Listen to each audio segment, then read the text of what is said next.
In this video, I'm going to show you how to go from this to this. And it's very easy. This is the setup I use for pretty much all of my videos. This is what we're going to use. First of all, something to bounce light with. I use this 5-in-1 light reflector. You can find them for like 20 bucks on Amazon. You can also use a piece of polystyrene or white cardboard or paper. Pretty much any big white surface will work. And the light I use is that one. I actually never use any lights when I'm filming this setup. I usually don't have a backlight. This is the usual setup. I have a window in front of me and that's it. But there's a bit more to it. Many people do this when they shoot their videos. They sit facing straight at the window and the camera. It's definitely better than sitting in a dark room. This is okay, but it gives you that bedroom vlog kind of look. We can easily make it look more professional. To me, this looks very flat. The light is coming at me from the same direction as the camera, so there are no shadows, which can be very flattering for faces, but I want more volume and depth. I want to make it look more cinematic, if you will. This is Rembrandt. He was pretty good at painting. His works have very consistently dramatic lighting. Over 300 years later, this technique is now called Rembrandt lighting.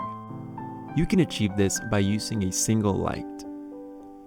Place it to the side of the subject and move it up a little bit so it's pointing down at the subject. Then start rotating it until you get light spilling over the other side, creating this triangle under one of the subject's eyes.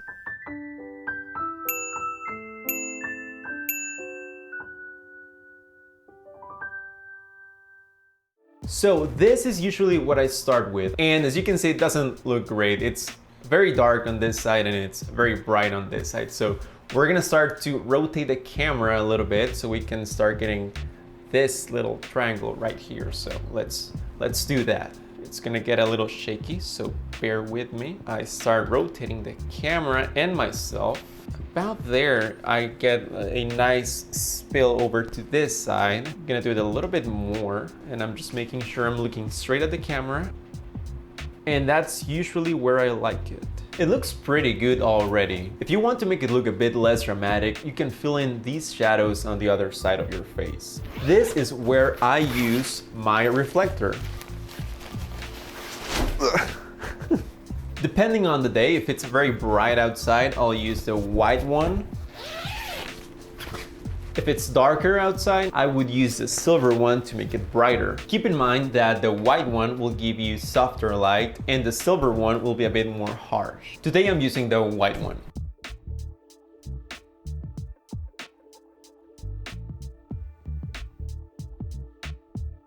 And I'm literally just using this tall chair thing and a towel to keep it straight. And this is what it looks like. This is my usual setup. Now, the softer the light is, the better. There's a wall a couple of meters away from my window, so when it's the middle of the day and the sun is hitting it directly, it reflects very harsh light. If it's earlier in the morning or later in the afternoon, the light is going to be softer and it will look much nicer. So just keep in mind what kind of light you're getting from your window. That problem inspired a new version of my setup. I'm taking off the reflective surface of the reflector and I'm going to use the light diffuser on the window. And that is what it looks like. It's like a big softbox. Now I'm going to hang the reflector by itself on the other side.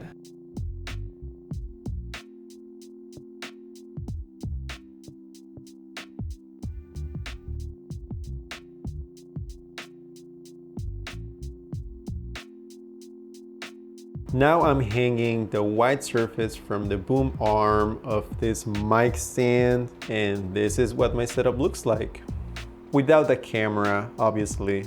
No expensive equipment going on. And now it looks like this. I have very soft light coming in at an angle, and I have a white surface bouncing some of that light to fill in these shadows on the other side, but not completely. There's still some contrast. This side is clearly brighter, but this is not completely dark anymore, and soft lighting is very flattering on faces. Now, we can make it look even nicer if we add a backlight. I'm just using one of those super cheap clamp lights and this hilariously big light bulb. And you can use anything to mount it. Here I'm using a chair. I don't like the light spilling too much in the background, so if you don't have a light with barn doors, you can tape tin foil on it to shape the light however you want. And as you can see, this light on the edge helps separate myself from the background. It does look nicer this way, but I rarely do it anymore. Now, this setup that we have right now is called 3-point lighting. Our main light is the window, our fill is the reflector, and the backlight is actually the only artificial light source. Now, what if you don't have a window, but you do have one light?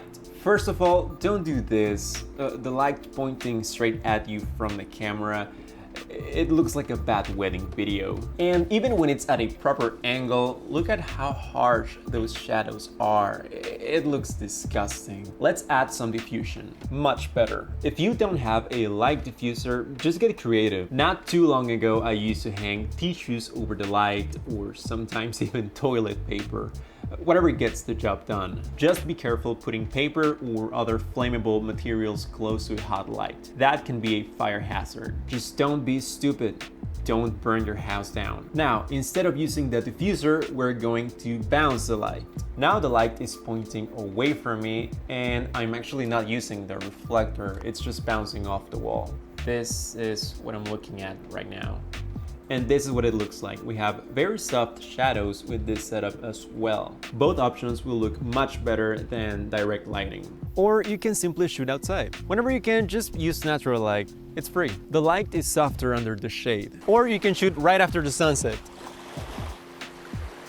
Or right before the sunrise, when the light is soft and there are no shadows. Or I guess you could also diffuse the sun if you wanted to.